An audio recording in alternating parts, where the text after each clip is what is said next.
It's January 17th, 2026, and we're getting into the part of the year where people are working on their med school personal statement.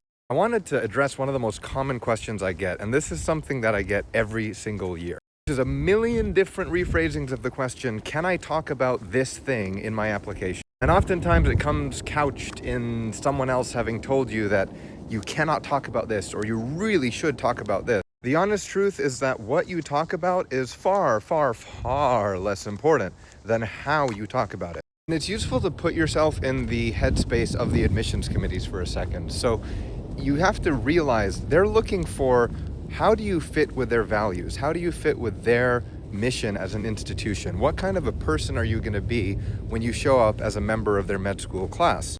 When you think about that, if you make your personal statement about bragging or trying to convince them that you're worthy to get into med school, if it's all about these experiences and how cool they are, then you're not really answering that question. You're not giving them any insight into your values, your goals, the lessons you've learned that have been formative to you. Which is why the method I've been teaching my clients for 10 years starts with making an outline of those things. Your outline shouldn't be a bunch of experiences. Your outline should be this characteristic, this value, this goal, this formative lesson.